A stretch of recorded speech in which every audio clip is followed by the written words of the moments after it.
الا ان اولیاء اللہ لا خوف علیہم ولا هم يحزنون آمنت باللہ صدق اللہ العظیم۔ آئیے بڑی تیزی کے ساتھ کچھ عرض و معروض سے پہلے آپ اور ہم مل کر ایک مرتبہ نبی اور آل نبی کی بارگاہ میں اپنی غلامی کا ثبوت دیتے ہوئے پڑھے درود پاک اللہم صلی علی سیدنا شفیعنا نبینا مولانا محمد باجک وسلم صلاۃ و سلام علیک یا رسول اللہ صلی اللہ علیہ وسلم۔ حضرات محترم، خطبہ مسنونہ کے بعد میں نے آپ حضرات کے سامنے ایک قرآن مقدس کی بڑی ہی مشہور و معروف آیت کریمہ کی تلاوت کرنے کا شرف حاصل کیا، جس میں رب کائنات ارشاد فرماتا ہے یعنی کہ بے شک اللہ کے ولیوں کو نہ کوئی خوف ہے اور نہ وہ غمگین ہوں گے۔ آج میں نے اپنی تقریر کا عنوان ایک خاص شخصیت کو بنایا ہے جن کو آپ اور ہم حضور نور علی کے نام سے جانتے اور پہچانتے ہیں۔ تو سب سے پہلے ذہن میں آپ حضرات کے سماعت کی دہلیز تک یہ بات پہنچانا چاہتا ہوں کہ حضور نور علی اللہ کے ولی ہونے سے پہلے ایک چیز ہے اور وہ عالم ہے۔ سب سے پہلے میں آپ حضرات کے سماعت کی دہلیز پر ایک بات پیش کر رہا ہوں، سماعت فرمائے۔ دیکھیے اللہ تعالیٰ نے اس خاندانی گیٹھی کے رنگ و بو میں کبھی صفی اللہ تو کبھی نجی اللہ تو کبھی ذبیح اللہ تو کبھی عیسیٰ روح اللہ تو کلیم اللہ کو بھیجا۔ سب سے آخر میں اللہ تعالیٰ نے رسول اللہ کو بھیجا، یعنی آپ کے اور ہمارے نبی کو بھیجا۔ پھر رب کائنات نے ہمارے نبی کو بھیجنے کے بعد نبوت کے دروازے پر مہر لگا دیا اور اعلان عام کر دیا کہ ما کان محمد ابا احد من رجالکم ولکن رسول اللہ وخاتم النبیین وکان اللہ بکل شیء علیما، یعنی کہ محمد صلی اللہ علیہ وسلم تم میں سے کسی کے باپ نہیں ہے بلکہ وہ نبیوں کے خاتم اور اللہ کے رسول ہے۔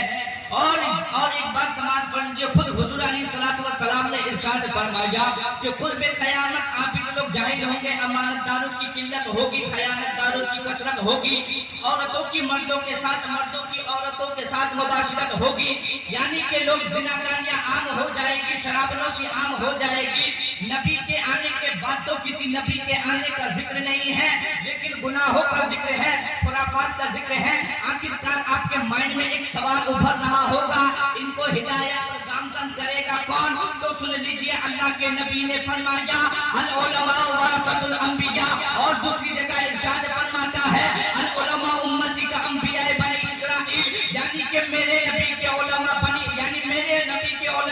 بنی اسرائیل کے نبیوں کی طرح ہے۔ اور ایک جگہ فرماتے ہیں کہ علماء انبیاء کے وارث ہیں۔ تو کان کھول کر سن لیجئے، اس سے پہلے جب بھی لوگوں کا تیور بدلتا تھا، اس سے پہلے جب بھی لوگ اپنے خالق و مالک کی روگردانی کرتے تھے، اس سے پہلے جب بھی لوگ اپنے مالک کی نافرمانیاں کرتے تھے تو انبیاء علیہ السلام آیا کرتے تھے، لیکن اب انبیاء علیہ السلام تو آنے کا کوئی چانس ہے نہیں۔ تو اگر ان کو ہدایت اور گامزن کرنے کے لیے کوئی نبی نہیں، بلکہ اگر کوئی آئے گا تو علماء کرام آیا کریں گے، اور انہی علماء کرام میں سے حضور نور علی بھی ہے۔ حضرات محترم، میں آپ حضرات کے سامنے آخری بات بتا کر اپنی جگہ لے لوں گا کہ جب حضور نور علی بنگال کی سرزمین پر دین و تبلیغ کے لیے گئے تھے، اس وقت بیل گاڑی کا سفر کے لیے لوگ یوز کیا کرتے تھے۔ جب حضور علی بیل گاڑی سے یعنی کہ بنگال کی سرزمین سے نکل کر کے رسیا کی سرزمین تک پہنچتے ہیں، اور ان کے بعد راستے میں جنگلوں کا بھور تھا، ان کے بعد راستے میں جنگل ہوا کرتا تھا، تو حضور نور علی کے راستے میں ایک شیر آیا، اور شیر آنے کے بعد آپ کا راستہ روک لیتا ہے، اور حضور علی اپنے گاڑی سے اتر کر کے شیر سے مخاطب ہو کر کے کہتے ہیں اے شیر چلا جا یہاں سے، اور شیر بس یہی بات سن کر کے چلا جاتا ہے۔ اب بات سنیں، میں آپ کو بتا رہا ہوں، یہاں پر حضور علی کی بات کو سن کر کے ایک جانور کیوں نہ چلا جائے، کیونکہ حضور علی جو گئے تھے کسی اپنے مفاد کے لیے نہیں گئے تھے، حضور علی جو گئے تھے اپنے کسی کام کے غرض سے نہیں گئے تھے، حضور علی اگر گئے تھے تو دین و تبلیغ کے لیے گئے تھے، دین اسلام کی سرفروشی کے لیے گئے تھے، دین اسلام کو سرفراز بخشنے کے لیے گئے تھے۔ تو سن لیجیے، یہ دین اسلام کوئی عام مذہب نہیں ہے، یہ دین اسلام لانے والا کوئی چنگیز خان نہیں ہے، یہ دین اسلام لانے والا کوئی اکبر نہیں ہے، یہ دین اسلام لانے والا کوئی پرائم منسٹر نہیں ہے، یہ دین اسلام لانے والا کوئی عام شخص نہیں ہے، بلکہ یہ دین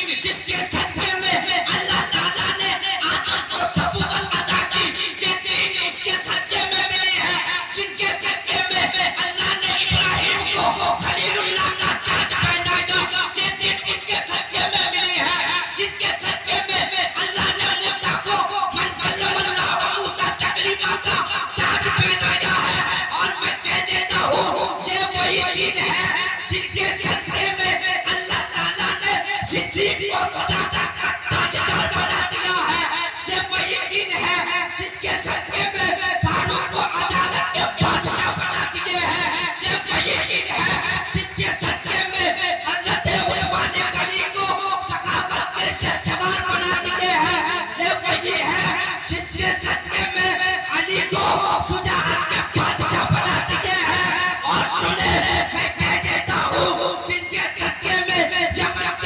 چڑھانے والے ایک انسان کو سید التابعین بنا دیتا ہے. اور سنیے یہ اسی ہے جس نے محی الدین کو غوث اعظم بنا دیا. یہ وہی دین ہے جس پر چلنے والے کو محی الدین کو غریب جوان بنا دیا. اور اب آئے یہ وہی دین ہے جس کی تبلیغ کرنے کے بدلے میں امام احمد رضا کو اعلیٰ حضرت بنا دیا. اور انہیں یہ وہی دین ہے جس کے سلسلے میں پتا محمد عبد الکریم کو